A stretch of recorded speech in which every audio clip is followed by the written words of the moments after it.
Bienvenue dans En Présence, le podcast qui t'invite à ralentir, ressentir et revenir à l'essentiel.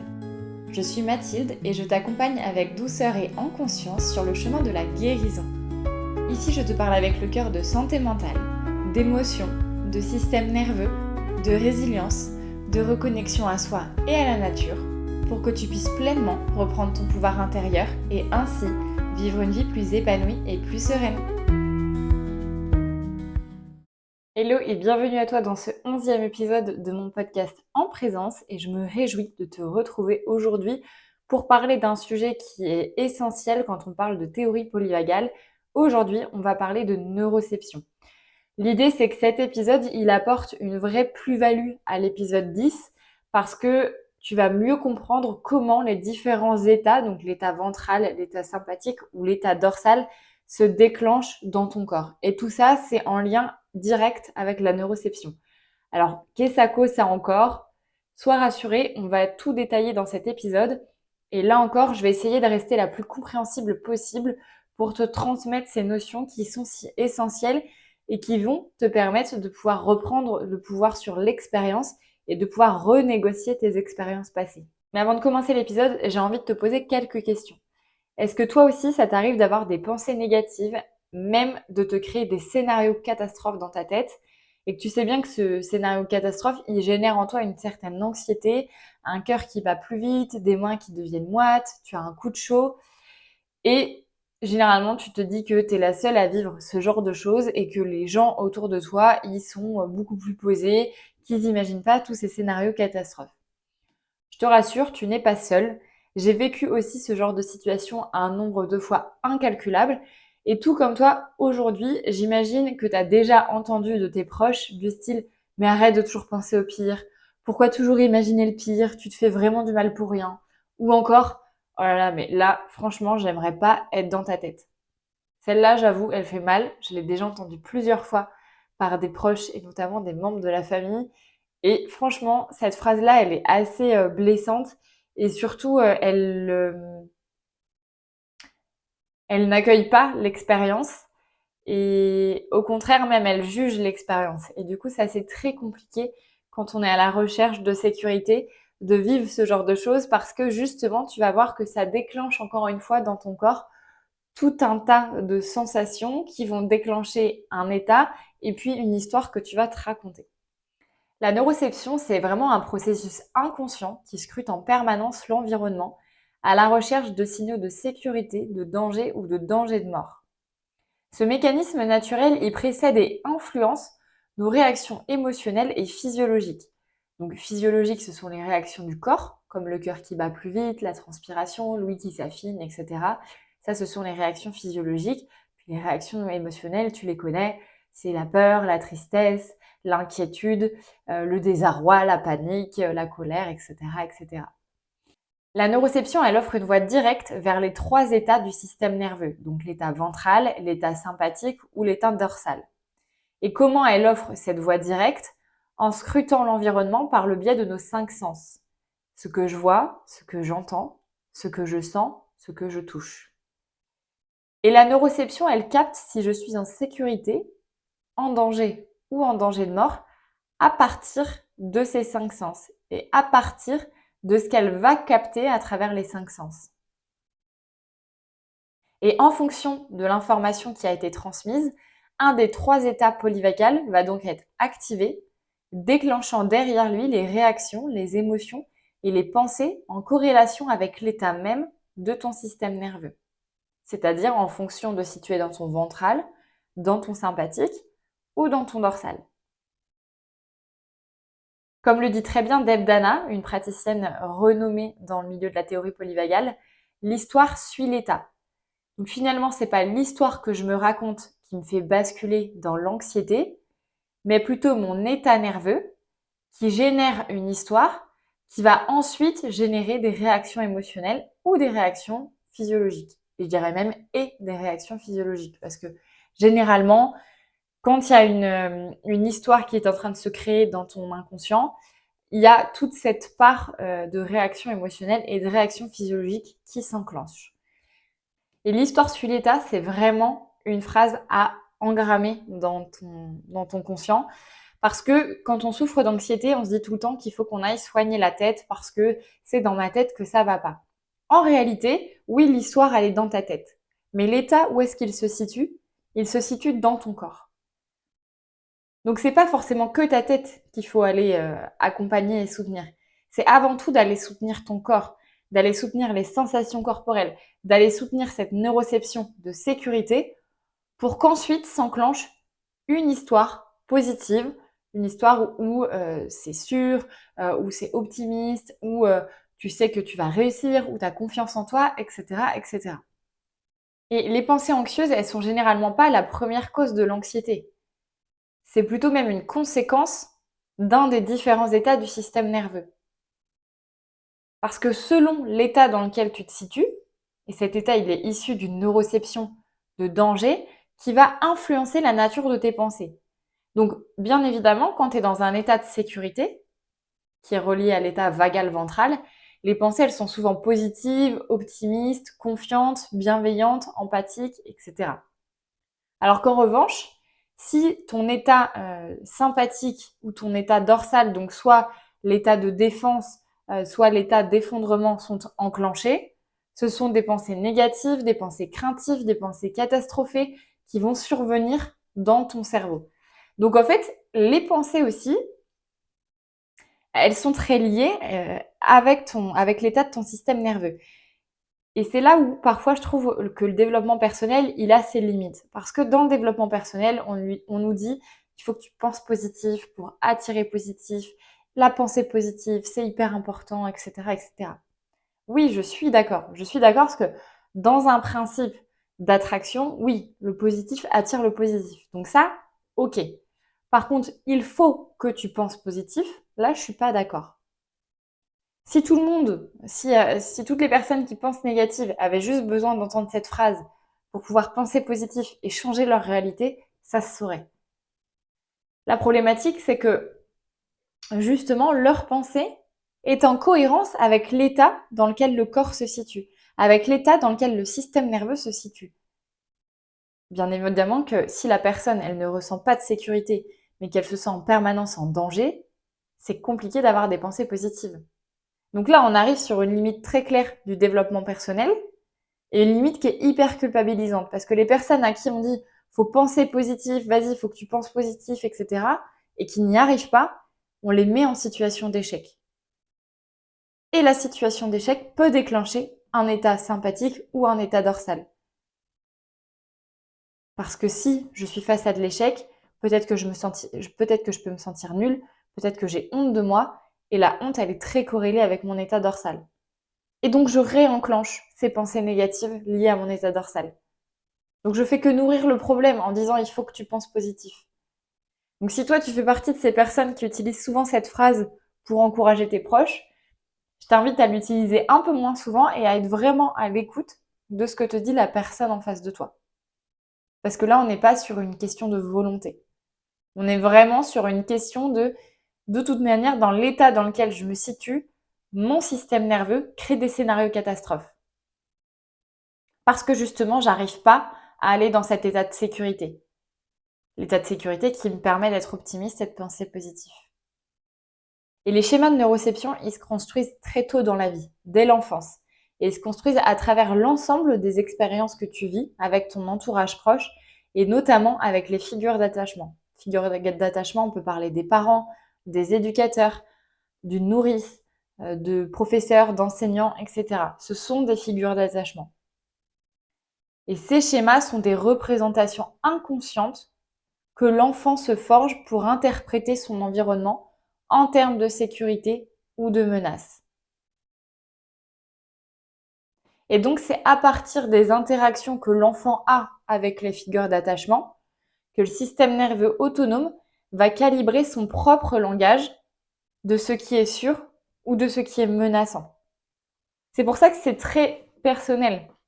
Il y a des personnes qui vont se sentir en sécurité dans certains lieux quand d'autres vont se sentir menacées. Ça, c'est très personnel parce que c'est très en lien avec ce qui s'est passé dans notre enfance et dans nos expériences de vie. C'est pour ça qu'on a tous et toutes une neuroception différente inconscientes, bien sûr, mais différentes, parce qu'en lien avec nos expériences personnelles. Et donc, c'est important aussi de noter que des expériences traumatiques ou des environnements instables peuvent altérer ce calibrage de neuroception, conduisant ainsi à des réponses disproportionnées face au danger.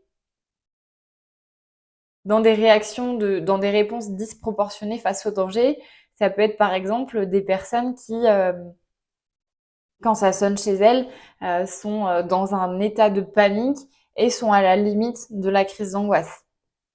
Ces schémas précoces, ils apparaissent et ils se construisent en fonction du monde, en fonction des autres et en fonction de soi-même, si on a cette capacité à ressentir de la confiance ou du danger.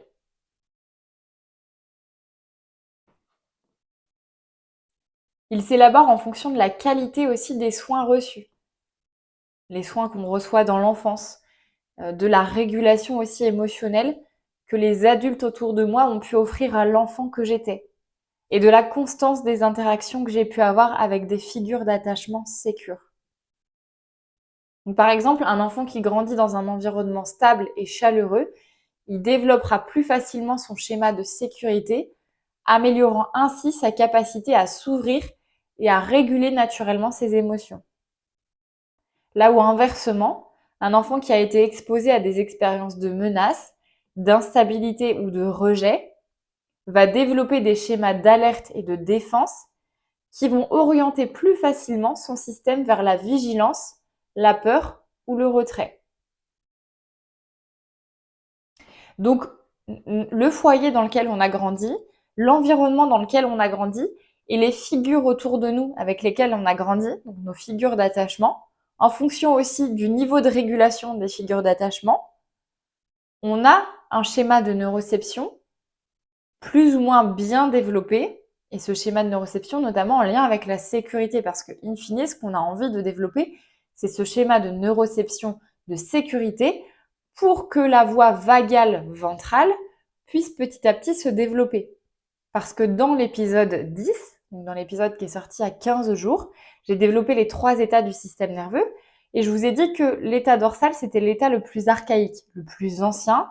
Ça date de l'époque des reptiles. Donc, tout le monde est composé de cette voie dorsale. Puis ensuite est arrivée un petit peu plus tard la voie sympathique. Cette voie sympathique, on la partage avec tous les mammifères. Et puis j'ai terminé en disant que la voie vagale ventrale, elle n'est pas naturellement présente dans notre corps. Elle va se développer au fur et à mesure de notre évolution et en fonction des interactions et de l'environnement dans lequel on évolue.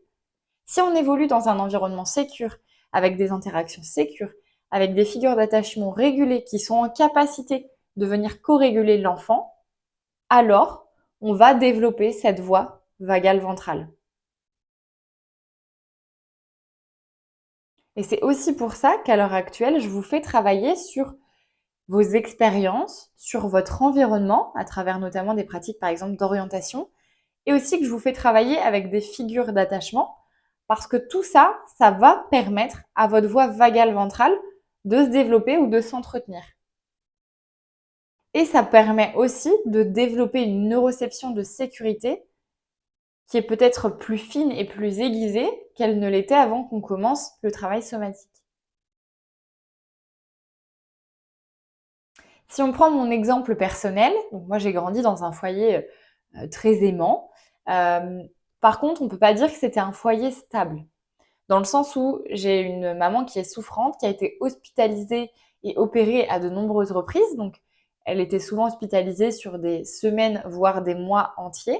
Donc déjà, il y avait cette instabilité de cette figure d'attachement et de cette figure d'attachement sécure pour moi, qui en fait devenait insécure parce que un coup maman était présente, un coup maman était hospitalisée. Et puis en parallèle, mon papa il était très pris par son travail et donc très peu présent pour moi.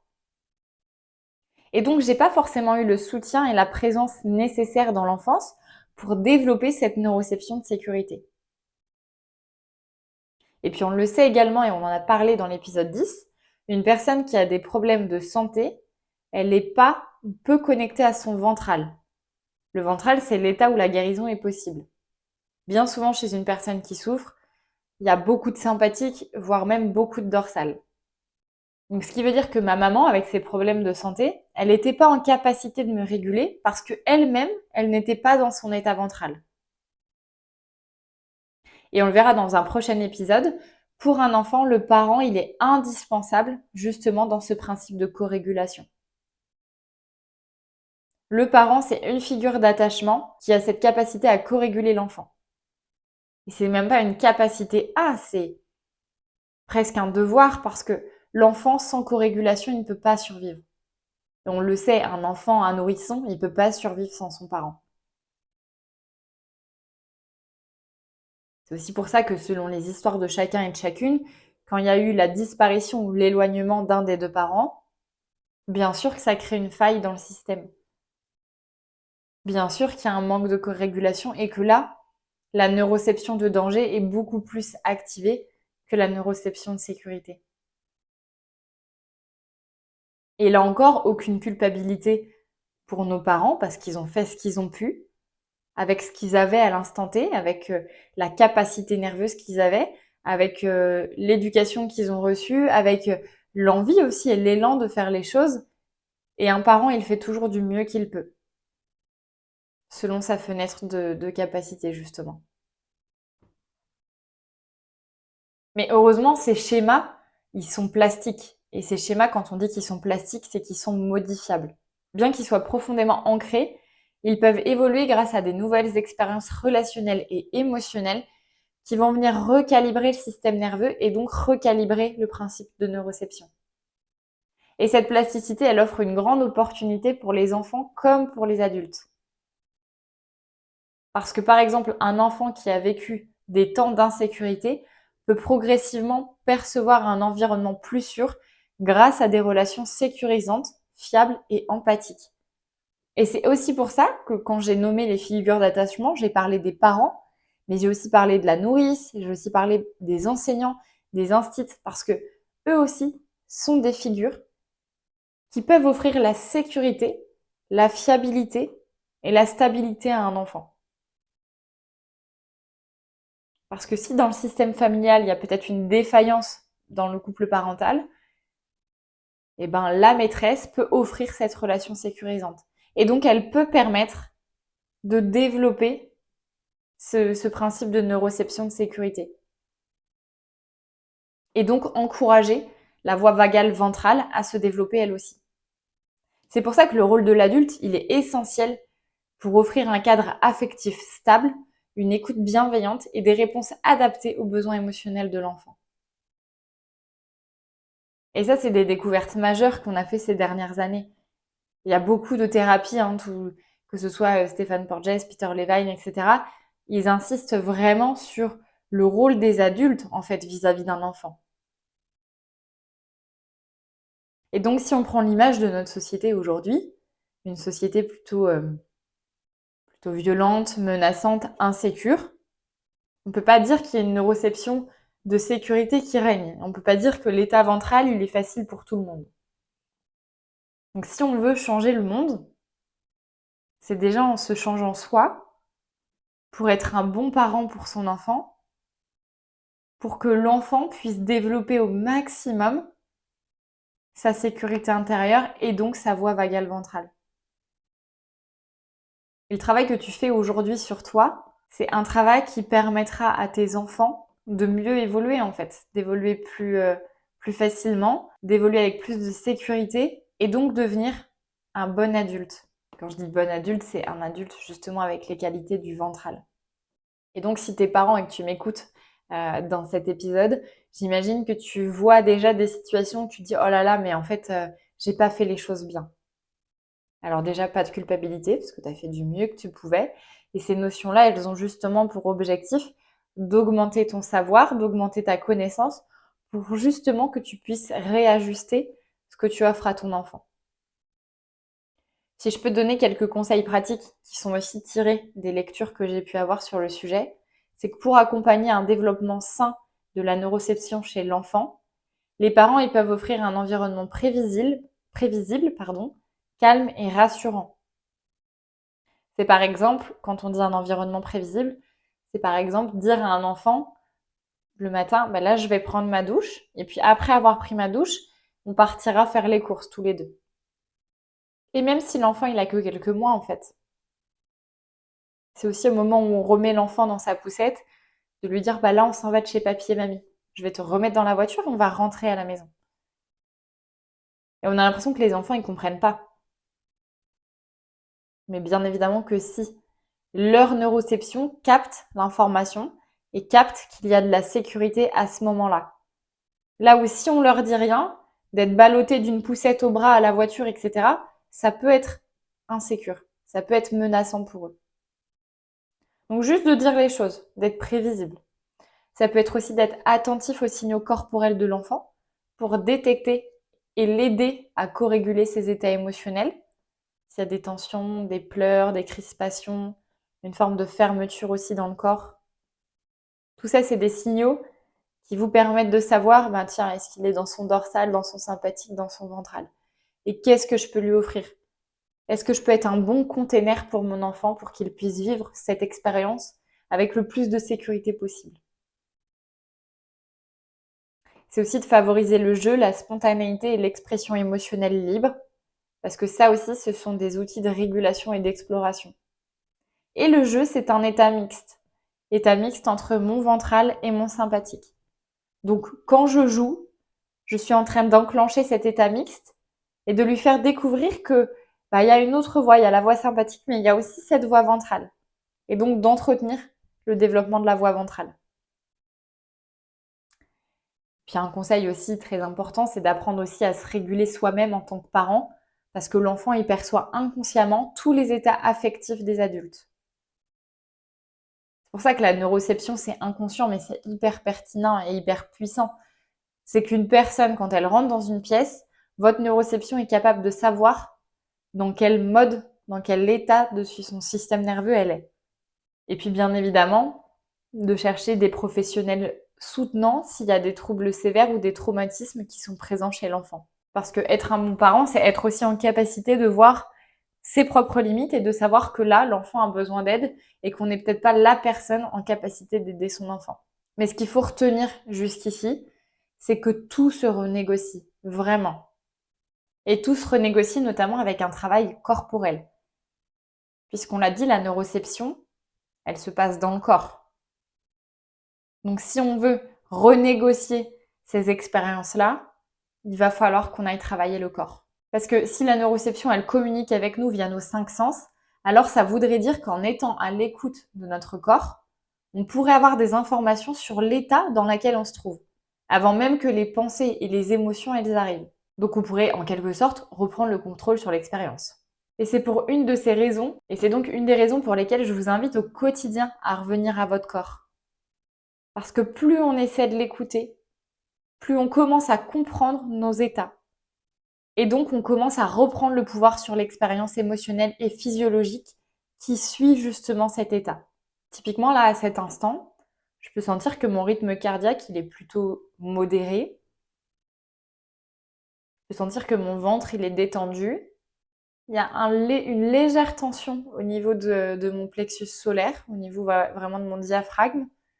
J'ai un regard qui est plutôt doux, qui est plutôt ouvert. Et ça, je suis en capacité de le nommer parce que je me connecte justement à ce qui se passe dans mon corps. Alors si toi, tu es en voiture, ne fais pas ça. Mais si tu es chez toi posé à m'écouter, alors je t'invite à ressentir ce qui se passe dans ton corps, à observer ton environnement, les bruits, les odeurs et toutes les informations qui parviennent à ton système nerveux autonome. Et qui dit système nerveux autonome dit que nous n'y pouvons rien, parce que ça se fait automatiquement, ou tout du moins que cette neuroception, elle est très inconsciente. Mais on peut reprendre le pouvoir sur l'expérience si justement on commence à se connecter à cette neuroception, à ces sensations qu'on ressent dans le corps et dans notre environnement, et si on commence à soutenir le corps par des pratiques corporelles et à modifier son environnement. Modifier son environnement, c'est parfois être en capacité de retirer une décoration dans la maison qui, quand on la regarde, en fait, nous fait nous sentir pas hyper bien. Déclenche une neuroception de danger ou de danger de mort. Et ça, on peut s'en rendre compte que si on est vraiment à l'écoute de ce qui se passe dans le corps. Parce que ça se trouve, la déco, elle est posée sur le meuble depuis des années, tu passes devant sans jamais t'en rendre compte. Mais là, en étant beaucoup plus attentive à cette expérience, tu te rends compte finalement que ce vase, bah, en fait, il déclenche vraiment du sympathique chez toi. Donc, on le met dans un placard ou on le vend, peu importe. Et on enlève déjà un premier parasite de l'environnement qui me fait me sentir pas en sécurité. Si je reprends ma propre expérience, non pas parce que je suis un exemple, mais parce que je pense que vraiment de te partager tout ça, ça peut t'aider à mettre le doigt sur tes propres signaux de perception de sécurité, de danger ou de danger de mort. Par exemple, pour moi, la chaleur, c'est une sensation hyper sécurisante. J'adore avoir du chaud, une boisson chaude, une bouillotte sur le ventre, une douche chaude, ou encore être sur mon bain de soleil avec 30 degrés dehors. Par contre, le froid, c'est vraiment quelque chose qui va activer une réponse de danger. Quand j'ai froid, je sens tout de suite que je me crispe, que je suis beaucoup plus en retrait, comme si je regardais la scène du monde extérieur. Un cœur qui bat plus vite aussi, puis des pensées qui commencent à être pas hyper positives, pas hyper joyeuses. Puis si on compare avec une autre sensation physique, quand par exemple j'ai le ventre plein, parce que j'ai bien mangé et que je suis rassasiée, généralement ça m'envoie directement dans mon état dorsal. Alors que pour d'autres, ce serait d'avoir le ventre vide qui envoie dans le dorsal. Et moi, de mon expérience personnelle et de mon parcours personnel, notamment avec l'anorexie, avoir le ventre vide, c'est beaucoup plus sécure pour moi. Mais ça aussi, ça se renégocie, à force de travailler avec son corps. Idem, j'adore le son du handpan. J'aime beaucoup chez moi mettre des musiques voilà, de handpan. Par contre, j'ai horreur du style métal. C'est simple, c'est que si j'entends du métal, ah ben, mon dos il va se raidir tout de suite. Mes mâchoires vont se crisper, je vais avoir froid et puis mon cœur va s'emballer. Et j'ai un regard beaucoup plus noir, beaucoup plus perçant. Parce que ma neuroception, elle capte le son, qui va déclencher un état physiologique, qui va, elle, déclencher une émotion, et cette émotion va raconter une histoire. Et l'histoire qu'on se raconte, c'est pas forcément sous forme de pensée, hein. Parfois, c'est sous forme d'image. Ça, c'est propre à chacun, là encore. De comment l'histoire se manifeste. Tu le sais, si t'es plutôt auditif, si t'es plutôt visuel ou autre. Parce qu'on verra que, voilà, les histoires, elles peuvent se raconter de différentes manières. Je redonne un autre exemple personnel, parce qu'il y a quelque temps, je suis allée visiter un lieu culturel.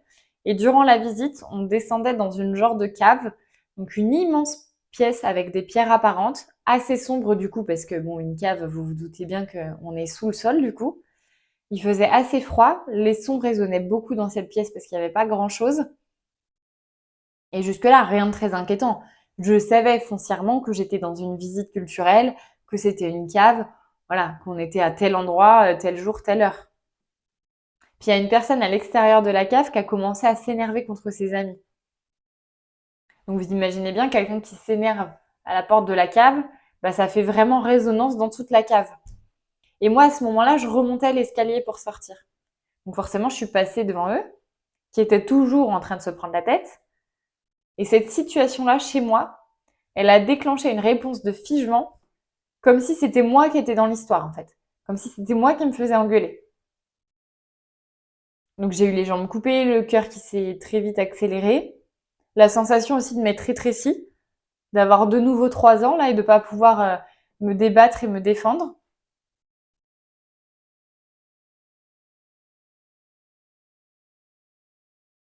Donc j'ai pris le temps d'accueillir ces sensations.